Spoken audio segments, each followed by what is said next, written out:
Hello friends, എല്ലാവർക്കും പുതിയൊരു വീഡിയോയിലേക്ക് സ്വാഗതം. കഴിഞ്ഞ ദിവസം പത്തനംതിട്ടയിൽ നടന്ന ഒരു സംഭവം നിങ്ങളെല്ലാവരും ന്യൂസ് വഴി കണ്ടിട്ടുണ്ടാവും. എല്ലാവരെയും ഞെട്ടിക്കുന്ന ഒരു വാർത്തയാണ് പുറത്തു വന്നത്. എന്താണെന്ന് വെച്ച് കഴിഞ്ഞാൽ, പത്തനംതിട്ടയിലെ ഒരു സ്കൂളിൽ വെറും 13 വയസ്സ് മാത്രം പ്രായമുള്ള ഒരു പെൺകുട്ടിയെ സഹപാഠികൾ ചേർന്ന് പീഡിപ്പിച്ചു എന്നുള്ള തരത്തിലുള്ള വാർത്ത സോഷ്യൽ മീഡിയയിലൊക്കെ പരക്കുകയുണ്ടായി. എല്ലാ മുഖ്യധാര മാധ്യമങ്ങളും ഈ ഒരു വാർത്ത റിപ്പോർട്ട് ചെയ്തിട്ടുണ്ടായിരുന്നു. ആ വാർത്ത ജസ്റ്റ് ഒന്ന് നമുക്ക് കണ്ടിട്ട് വരാം. പത്തനംതിട്ടയിൽ 13കാരിയെ സഹപാഠികൾ പീഡിപ്പിച്ചതായി പരാതി വന്നിരിക്കുന്നു. 8 പേർ പീഡിപ്പിച്ചുവെന്നാണ് പെൺകുട്ടിയുടെ മൊഴി. 6 പേരെ തിരിച്ചറിഞ്ഞു. പെൺകുട്ടി പഠിക്കുന്ന അതേ സ്കൂളിലുള്ളവരാണ് ഇവരെല്ലാം. സ്കൂളിലെ കൗൺസിലിംഗിലാണ് കുട്ടിയുടെ വെളിപ്പെടുത്തൽ. അതെ PG, കഴിഞ്ഞ കുറേ ദിവസമായി തന്നെ ഈ വിവരം പോലീസിലേക്ക് എത്തിയിരുന്നു. കൗൺസിലിങ്ങിലൂടെയാണ് കുട്ടി കാര്യങ്ങളൊക്കെ വെളിപ്പെടുത്തിയെന്നാണ് പോലീസ് പറയുന്നത്. അങ്ങനെ കൂടൽ പോലീസ് ഇതിൽ കേസെടുത്ത് വളരെ ശ്രദ്ധയോടുകൂടി അന്വേഷണത്തിലാണ്. കാരണം പോക്സോ കേസാണ്. അതുകൊണ്ട് തന്നെ മൊഴികളും ഒപ്പം തന്നെ കുട്ടി ആളുകളെ തിരിച്ചറിയുന്നതടക്കമുള്ള കാര്യങ്ങളെല്ലാം ഈ ഇരയോടൊപ്പം നിന്നുകൊണ്ട് വിവരങ്ങൾ ചോദിച്ചറിഞ്ഞുകൊണ്ട് പോലീസ് വളരെ ശ്രദ്ധയോടുകൂടി പ്രതിജില്ല. അപ്പോൾ ഇതായിരുന്നു ആ ഒരു ഞെട്ടിക്കുന്ന വാർത്ത. ഈ ഒരു വാർത്ത എല്ലാവരെയും അത്ഭുതപ്പെടുത്തുന്ന വാർത്തയാണ്. കാരണം ഇന്നത്തെ കാലഘട്ടത്തെ പിള്ളേരുടെ ചെറിയൊരു പ്രായത്തിൽ തന്നെ, അതായത് 8ലും 9ലൊക്കെ പഠിക്കുന്ന സമയത്ത് തന്നെ ഇങ്ങനെയുള്ള കേസുകൾ ഇപ്പോഴാണ് ഈ ഒരു കുറച്ച് 2-3 വർഷത്തിനുള്ളിലാണ് നമ്മൾ കൂടുതലായിട്ട് കേട്ട് തുടങ്ങിയിട്ടുള്ളത്. ഈ ഒരു വാർത്ത കാണുന്ന എല്ലാവർക്കും ആദ്യം സ്വാഭാവികമായിട്ട് മനസ്സിൽ വരുന്ന കാര്യം തന്നെയാണ് കൂട്ടുകാർ മൂലം ചതിക്കപ്പെട്ട ഒരു പെൺകുട്ടിയുടെ ഒരു കഥ. അപ്പോൾ എന്തായാലും അതിനകത്ത് ഒരു ട്വിസ്റ്റ് വരുന്നുണ്ട്. ട്വിസ്റ്റ് എന്താണെന്ന് വെച്ച് കഴിഞ്ഞാൽ, നമ്മുടെ ദൃശ്യം 3 പോലെയൊക്കെ ഇപ്പോൾ പിള്ളേരൊക്കെ എന്തൊക്കെയാണ് ചിന്തിക്കുന്നതെന്ന് ഒരു പിടുത്തം കിട്ടുന്നില്ല. അവരുടെ മൈൻഡ് എന്ന് പറയുന്നത് ഭയങ്കര ടെററായിട്ട് മാറിയിരിക്കുകയാണ്. അപ്പോൾ എന്തായാലും ആ ഒരു ട്വിസ്റ്റ്, ഇന്ന് വന്ന ഒരു വാർത്തയുടെ ഒരു ക്ലിപ്പ് ഞാനിവിടെ വെക്കാം, കണ്ടു നോക്ക്.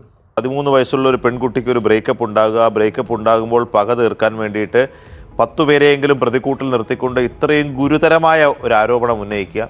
അത് വിശദമായി 3-4 തവണ ചോദ്യം ചെയ്യുമ്പോഴും അതേ കാര്യങ്ങൾ ആവർത്തിക്കുക. അതൊക്കെ ഒറ്റയ്ക്ക് തോന്നിയതാണോ അതോ ഇനി മറ്റെന്തെങ്കിലും സ്വാധീനമാണോ? അതുകൊണ്ട് പോലീസ് അക്കാര്യങ്ങൾ അന്വേഷിക്കട്ടെ. പക്ഷേ 13കാരിക്ക് ബ്രേക്കപ്പ് ഉണ്ടാവുക, അതിൻ്റെ പേരിൽ ഒരു വലിയ പെൺവാണിഭ സ്വഭാവത്തിലുള്ളൊരു ലൈംഗിക ചൂഷണ കഥ മെനയുക എന്നൊക്കെ പറയുന്നത് കേരളത്തിൽ നമുക്ക് വിശ്വസിക്കാൻ പ്രയാസമാണ്. ഇപ്പം എങ്ങനെയുണ്ട്? അപ്പോൾ ആലോചിച്ച് നോക്കണം.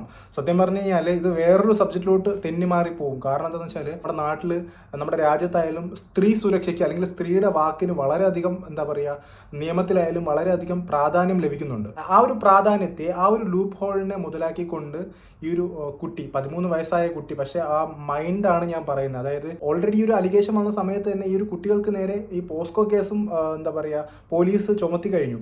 അതിനുശേഷമാണ് ഈ ഒരു സത്യാവസ്ഥ പുറത്തു വരുന്നത്. അതായത് പ്രണയ നൈരാശ്യത്തിൻ്റെ ഒരു വൈരാഗ്യത്തിൻ്റെ പേരിൽ കൊടുത്ത കേസാണ്. അത് എത്രമാത്രം തരം താഴ്ന്ന തരത്തിലുള്ള ഒരു ചീപ്പായിട്ടുള്ള ഒരു കേസാണെന്നുള്ളത് നിങ്ങൾ ജസ്റ്റ് ഒന്ന് ചിന്തിച്ച് നോക്കുക.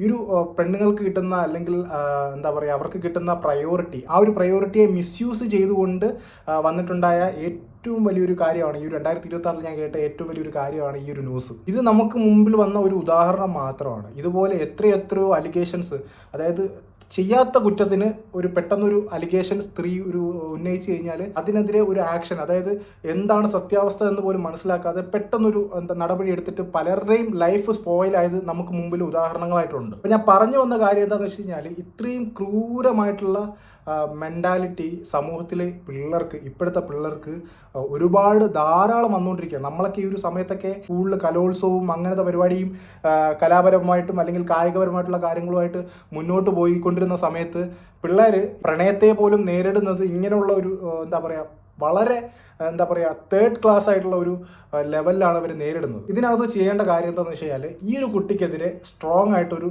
അതായത് ഈ ഒരു അലിഗേഷൻ, ഫേക്ക് ആയിട്ടുള്ള അലിഗേഷൻ കൊടുത്ത ഈ ഒരു കുട്ടിക്കെതിരെ സ്ട്രോങ് ആയിട്ടുള്ള ഒരു കേസ് വരണം. ആലോചിച്ച് നോക്കുക, ഒരു ദിവസം ഈ ഒരു ആൺകുട്ടികളുടെ ആ ഒരു മെൻ്റൽ ഡിപ്രഷനും കാര്യങ്ങളൊക്കെ ജസ്റ്റ് ഒന്ന് നിങ്ങൾ ചിന്തിച്ച് നോക്കുക. അപ്പോൾ ഈ ഒരു വാർത്ത കണ്ടപ്പോൾ റിയാക്ട് ചെയ്ത് ഇടണമെന്ന് തോന്നി, അതുകൊണ്ടാണ് വീഡിയോ ചെയ്തത്.